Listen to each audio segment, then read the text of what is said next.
Hello guys, welcome back to our YouTube channel Supportive Kya. As you all know that we started series of class 10th in which we started very first topic, that is arithmetic progression. So in previous video we know the concept of arithmetic progression, and based on that concept we solve some question. In this video we solve NCERT problem based on arithmetic progression. This video include optional question of NCERT 2. So let's start this video without any further delay.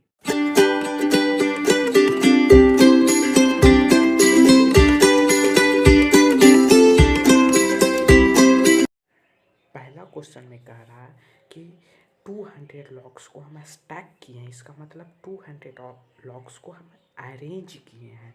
किस तरह से arrange किए? इस तरह से arrange किए कि last row में 20 लॉग्स हो, उससे नेक्स्ट रो में 19 लॉग्स हो, उसके नेक्स्ट रो में 18 लॉग्स हो, उसके नेक्स्ट रो में 17 लॉग्स हो एंड सो ऑन। तो हमसे पूछ रहा है कि 200 इस तरह से 200 लॉग्स को अरेंज करें तो हम कितने रो में अरेंज कर सकते हैं, ये क्वेश्चन है। तो इस क्वेश्चन में हमको क्या दिया है? हमको ये दिया है कि 200 लॉग्स को हमको अरेंज करना है। किस तरह से अरेंज करना है? ताकि लास्ट रो में 20 हो, उसके ऊपर में 19 हो, उसके ऊपर में 18 हो, मतलब 20 plus 19 plus 18 and so on किसके बराबर हो? 200। टोटल 200 लॉग्स को अरेंज करना है, तो मतलब 20 plus 19 plus 18 and so on किसके बराबर हो? 200 के बराबर हो। ये हमको क्वेश्चन में दिया हुआ है। और क्या दिया हुआ है? हमको पहला रो जब अरेंज किए तो उसमें कितना नंबर ऑफ लॉग्स है? 20। मतलब पहला रो मतलब A1 का वैल्यू 20 दिया हुआ है, A2 का वैल्यू 19 दिया हुआ है, A3 का वैल्यू 18 दिया हुआ है एंड सो ऑन। और इस 20 plus 19 plus 18 dot dot dot 200 के बराबर है। इसका मतलब सम ऑफ इन टर्म 200 के बराबर दे दिया। और हमसे क्या पूछा? नंबर ऑफ टर्म पूछा।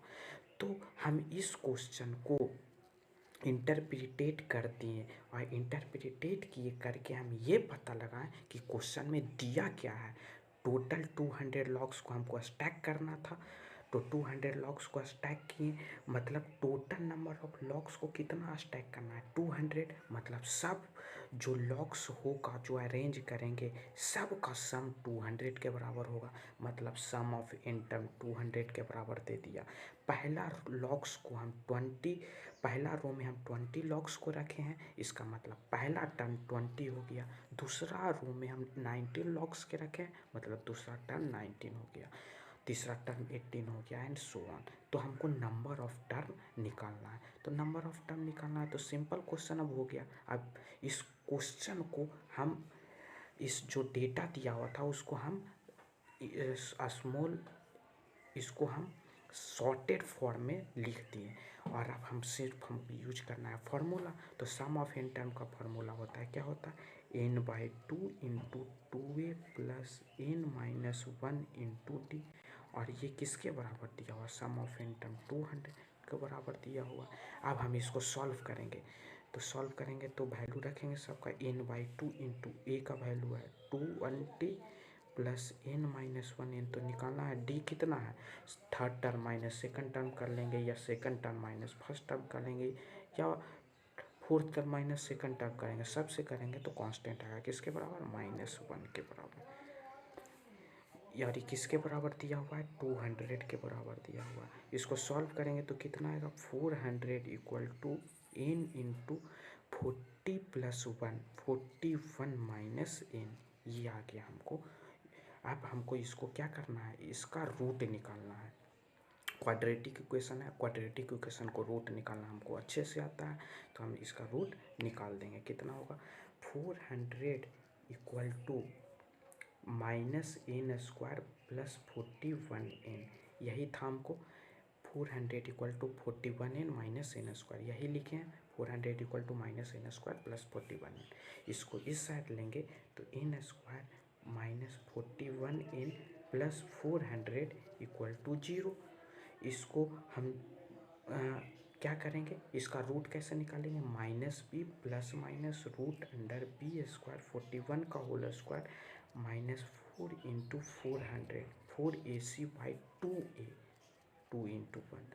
तो इसका 41 स्क्वायर माइनस 400 किसके बराबर आता है, ये 81 के बराबर आता है। तो रूट अंडर 81 9 के बराबर, मतलब 41 प्लस माइनस 9/2। तो इससे इनका दो वैल्यू आया, एक 41 प्लस 9/2 मतलब 25, एक 41 माइनस 9/2 मतलब 32/2 16। इससे हमको दो वैल्यू आए 25 और 16। अब 25 होगा या 16 होगा ये हम कैसे चेक करेंगे, ये हम चेक करेंगे लास्ट टर्म से। लास्ट टर्म कितना है, तो अगर हम n का वैल्यू 25 लेते हैं तो T25 हमको क्या रिप्रेजेंट करेगा, 25 टर्म मतलब 25 रो में कितना नंबर ऑफ लॉग्स है। तो नंबर ऑफ लॉग्स तो कभी निगेटिव नहीं हो सकता है।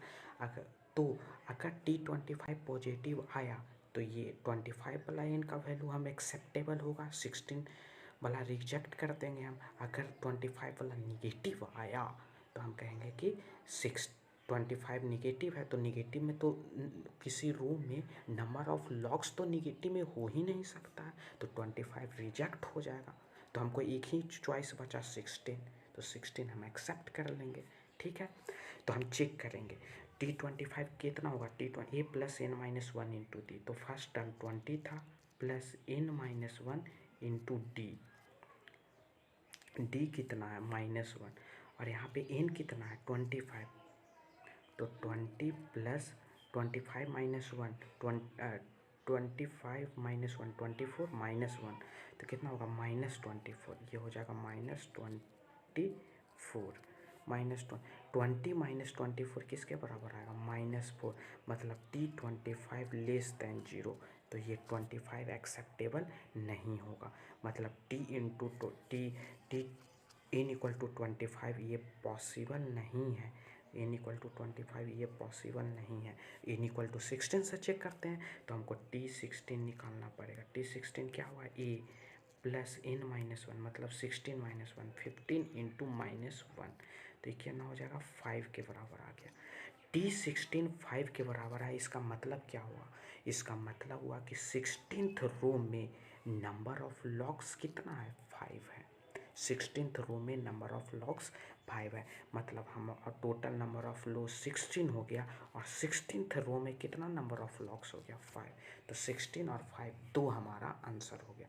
तो इस क्वेश्चन में कुछ ज़्यादा नहीं था करने के लिए। इस क्वेश्चन को सीधा हम जो दिया हुआ था डेटा, जो लैंग्वेज में लिखा हुआ था उसको मैथमेटिकल फॉर्म में हम लिख दिए, सिर्फ यही काम किए। इस गिवन डाटा को मैथमेटिकल फॉर्म में लिख दिए और हम सिंपल फार्मूला यूज करके क्वेश्चन बना दिए।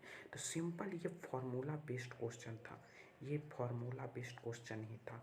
सिंपल इसमें थोड़ा सा सोचना था कि 200 टोटल लॉग्स को स्टैक करना है, अरेंज करना है, इस तरह से अरेंज करना है कि 20 लॉग्स पहला रो में 20 हो, अगला रो में 19 हो, उसके अगला रो में 17 हो, मतलब 20 प्लस 19 प्लस 18 प्लस 17 किसके बराबर हो 200 के बराबर, मतलब इससे दिया हुआ है 200 के बराबर। अब पहला रो में कितना नंबर ऑफ लॉग्स है 20 लॉग्स है, मतलब A1 दिया हुआ है 20 के बराबर। इस तरह से हम इस क्वेश्चन को सॉल्व कर दिए। अब नेक्स्ट क्वेश्चन हम करते हैं सॉल्व। नेक्स्ट क्वेश्चन है ये, इस क्वेश्चन में क्या कह रहा है कि in a potato race, potato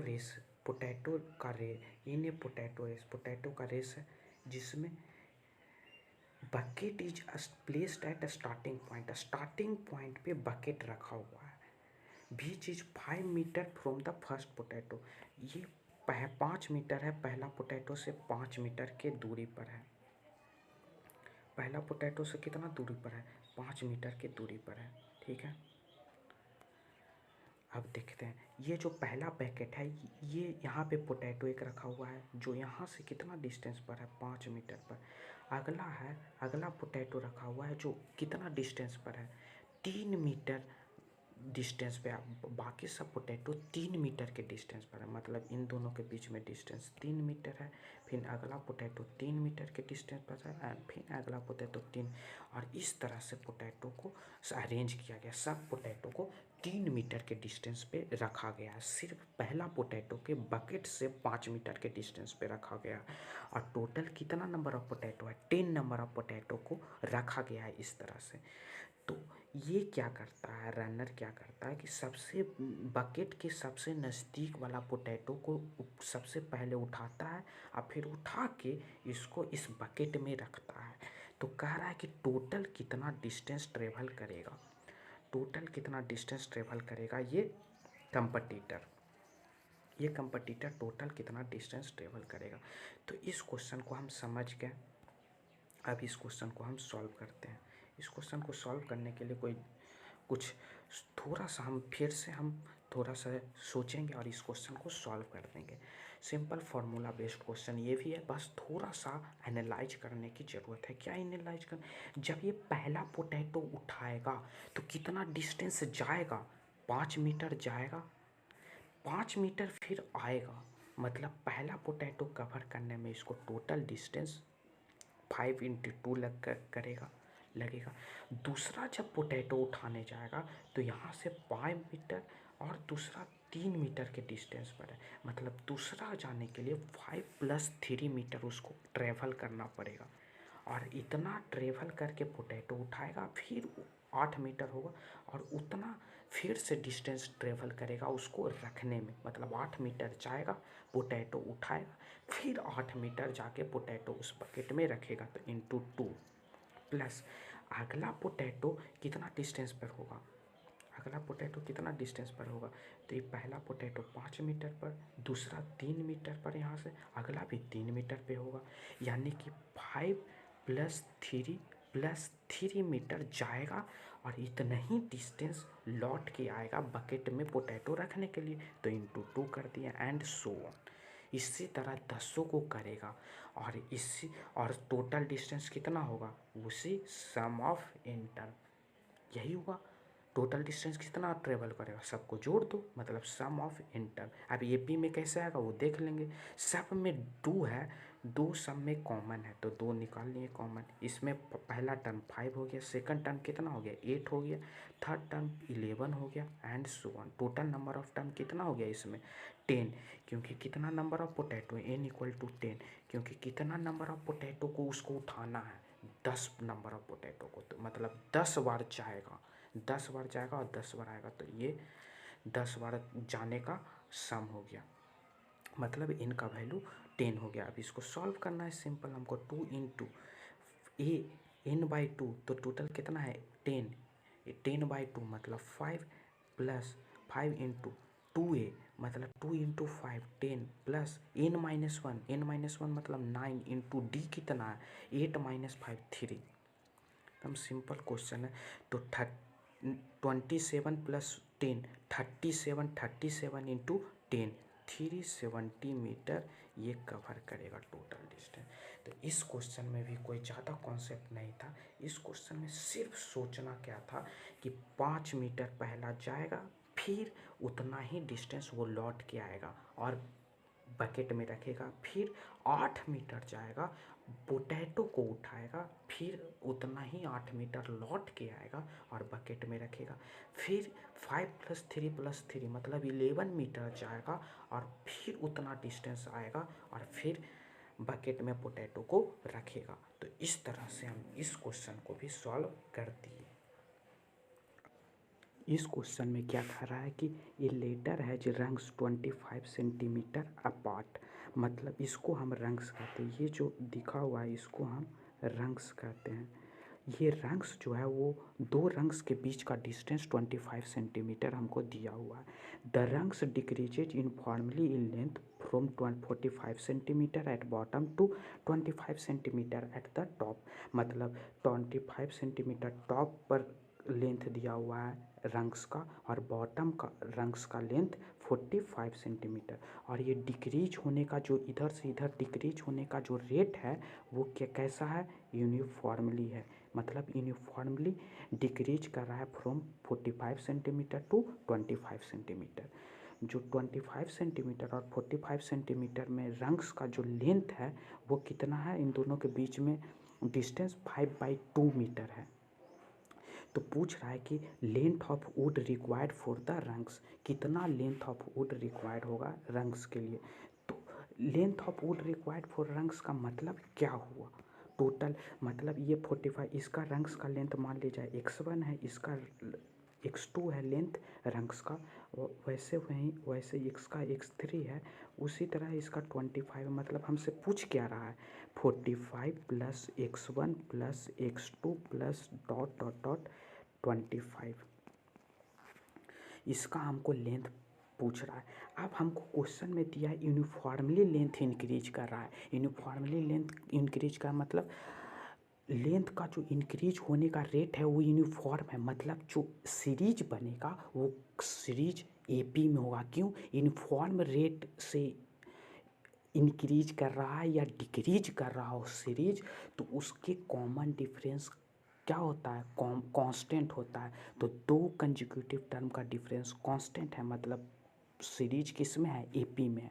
तो कभी भी क्वेश्चन में इनफॉर्मली इंक्रीज करे, इनफॉर्मली डिक्रीज करे, लीनियरली इंक्रीज करे या लीनियरली डिक्रीज करे, तो हम कह सकते हैं कि जो एपी होगा, जो सीरीज फॉर्म करेगा वह किस में होगा, एपी में होगा। तो हमको पता चल गया कि ये सीरीज एपी में है। अब इसको हमको 45 plus x1 plus x2 plus 25 करना है। इसका मतलब हमको सम ऑफ एन टर्म निकालना है। अब सम ऑफ एन टर्म का फर्स्ट टर्म और लास्ट टर्म पता है, तो हम सिंपल फार्मूला लगा देंगे Sn equal to n/2 into A plus L, ये लगा देंगे। आगे इसमें केवल क्या अननोन है, n, मतलब कितना नंबर ऑफ रंग्स इसमें है ये पता कर लिए, तो ये क्वेश्चन को हम सॉल्व कर देंगे।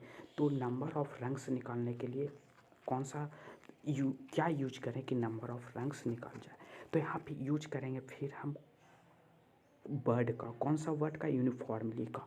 हम कहेंगे कि जब भी यूनिफॉर्मली इंक्रीज करता है, यूनिफॉर्मली डिक्रीज करता है, तो हम कहते हैं कि वहाँ पे यूनिटरी मेथड हम अप्लाई कर सकते हैं। मतलब इस क्वेश्चन में हम यूनिटरी मेथड अप्लाई कर सकते हैं। तो यूनिटरी मेथड अप्लाई करेंगे, 5/2 मीटर को हम सेंटीमीटर में कन्वर्ट करेंगे तो क्या होगा, 5/2 इंटू 100 मतलब 250 सेंटीमीटर, 250 सेंटीमीटर दिया हुआ। हम कहेंगे कि 25 सेंटीमीटर, दो रंग्स के बीच का डिस्टेंस कितना है, 25 सेंटीमीटर है, ठीक है। तो 250 सेंटीमीटर में कितना नंबर ऑफ रंग्स होगा, तो 25 सेंटीमीटर में नंबर ऑफ रंग्स एक है, तो 250 सेंटीमीटर में टोटल नंबर ऑफ रंग्स इन दोनों के बीच में कितना होगा, 1/25 इंटू 250, मतलब टोटल होगा 10, ठीक है। मतलब n इक्वल टू 10 हमको पता चल गया, n का वैल्यू 10 होगा, ये हमको समझ में आ गया। कैसे, n इक्वल टू दो रंग्स के बीच में कितना डिस्टेंस दिया हुआ, 25 सेंटीमीटर दिया हुआ, और हमको निकालना है किसे, 45 सेंटीमीटर और 25 सेंटीमीटर के बीच में कितना नंबर ऑफ रंग्स है ये निकालना है, टोटल नंबर ऑफ कितना रंग्स है। तो हम मान लें कि 25 सेंटीमीटर में एक रंग्स है, तो 250 सेंटीमीटर में कितना टोटल नंबर ऑफ रंग्स होगा। इस तरह से हम नंबर, अब तो हमको फार्मूला यूज करना है। कौन सा formula, Sn equal to n/2 मतलब 10/2 मतलब 5 into first term plus last term, first term 45 है और लास्ट टर्म 25 है, तो इन दोनों का 55 10 4 2 6 1 7 70 इंटू 5 350 मीटर टोटल लेंथ होगा। तो इस क्वेश्चन में केवल और केवल क्या निकालना था, n निकालना था, और बाकी फार्मूला बेस्ड क्वेश्चन था। इस तरह से हमने कुछ ऑप्शनल क्वेश्चन जो कि बहुत हार्ड माना जाता है एनसीईआरटी के अर्थमेटिक प्रोग्रेशन सीरीज का, वो हमने कंप्लीट किया।